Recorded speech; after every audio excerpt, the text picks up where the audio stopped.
بلکہ یہ بتانا ہے کہ انسان کا پرپس کیا ہے۔ ڈائناسور کا ہونا سائنس کے مطابق بالکل پاسبل ہے، اور اسلام اس بات کو ریجیکٹ نہیں کرتا۔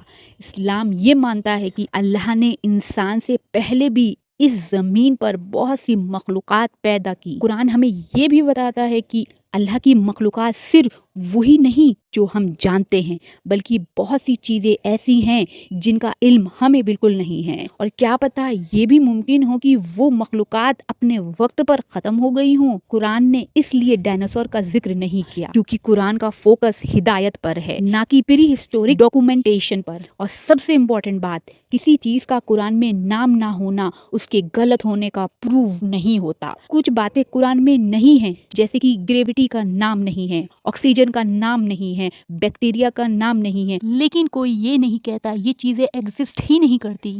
اس لیے ڈائناسور کا ہونا اسلام کے خلاف نہیں ہے، اور نہ ہی اسے گاڈ کے کانسیپٹ پر کوئی کانٹرڈکشن پیدا ہوتا ہے۔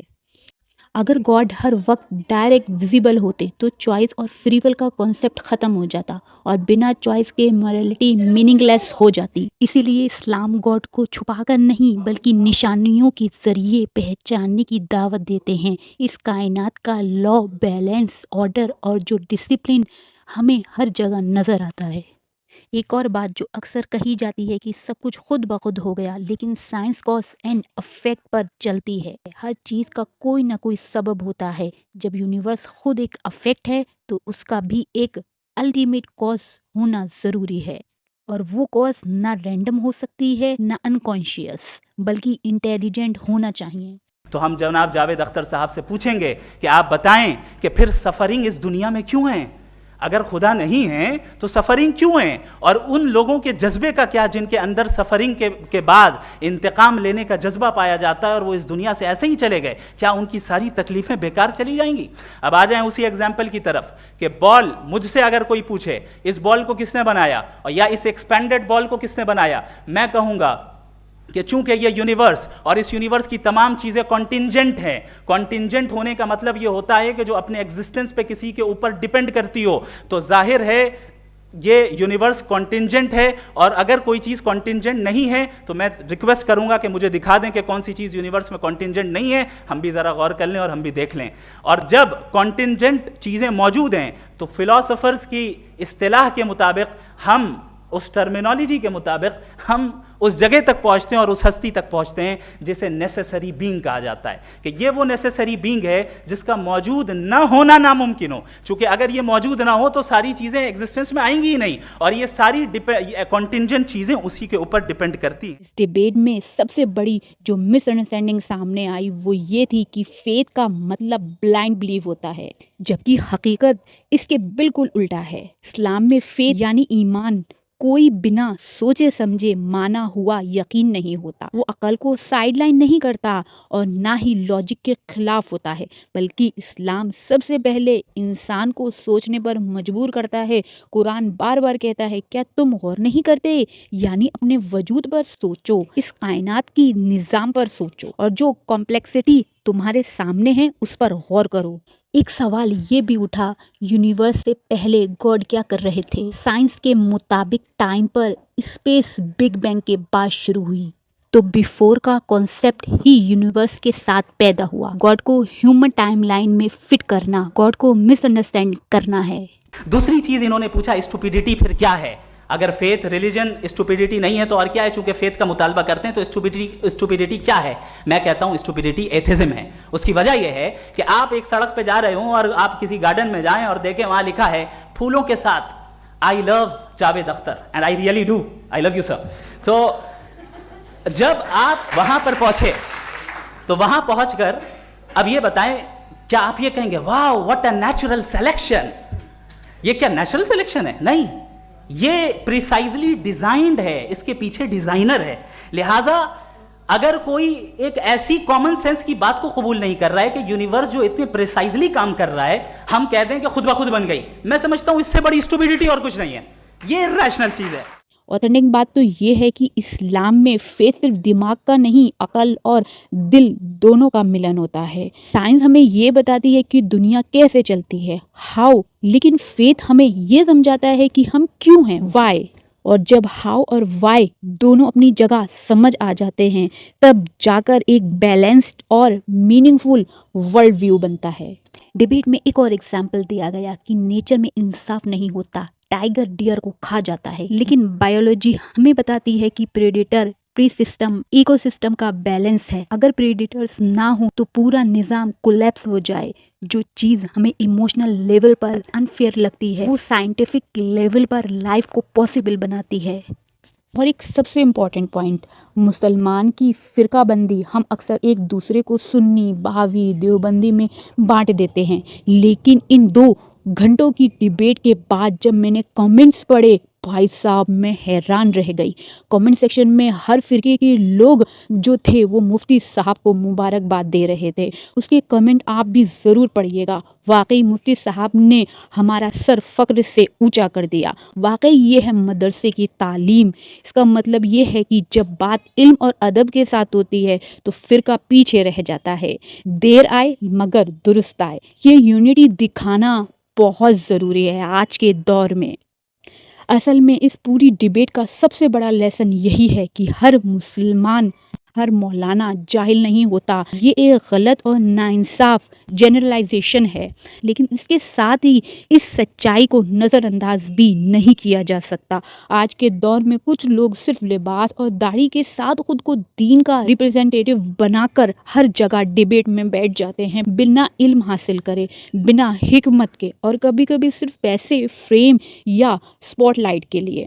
ایسی ڈیبیٹ سے نہ دین جیتا ہے نہ ہی حق واضح ہوتا ہے، بلکہ الٹا اسلام کی امیج غلط بیٹھ جاتی ہے لوگوں کے نظروں میں، اور پھر پوری قوم کو جاہلت کا لیبل چپکا دیا جاتا ہے۔ اسی وجہ سے لوگ کہتے ہیں کہ یہ سب مولانا ایسے ہی ہوتے ہیں، بلکہ حقیقت یہ ہے کہ علم صرف بولنے کا نام نہیں ہے، اور دین صرف بحث کا سبجیکٹ نہیں ہے۔ علم وہ ہوتا ہے جو انسان کو ٹھہراؤ دیتا ہے، پیشن دیتا ہے، اور دین وہ ہوتا ہے جو ادب اور ذمہ داری سکھاتا ہے۔ ہر ڈیبیٹ آواز اونچی کرنے سے نہیں جیتی جاتی۔ کبھی کبھی جو اسٹرانگ بات ہوتی ہے وہ سکون کے ساتھ، اچھے اخلاق کے ساتھ، نرم لہجے کے ساتھ بھی کہی جا سکتی ہے۔ جب علم کے ساتھ ادب جڑ جاتا ہے تو بات یا ڈیبیٹ صرف جیتنے کے لیے نہیں ہوتی، سمجھنے کے لیے ہوتی ہے، اور سمجھنا ہی اصل میں دین کا طریقہ ہے۔ اس لیے ہمیں ایسے ہی اسکالر کی ضرورت ہے جو ہر انویٹیشن پر صرف بحث کے لیے ہاں نہ کرے، جو جانے کہ کب بولنا ضروری ہے اور کب خاموش زیادہ رہنا بہتر ہے۔ ایسے اسکالر دین کو صرف تنقید کا جواب دینے کے لیے ڈیفائن نہیں کرتے، بلکہ اپنے علم، ادب اور اخلاق کے ذریعے اسلام کو ان کے اصلی روپ کے ساتھ ریپرزینٹ کرتے ہیں۔ کیونکہ جب اسلام ذمہ داری، علم اور ادب کے ساتھ پیش کیا جاتا ہے تو وہ صرف سنا ہی نہیں جاتا، سمجھا بھی جاتا ہے اور قبول بھی کیا جاتا ہے۔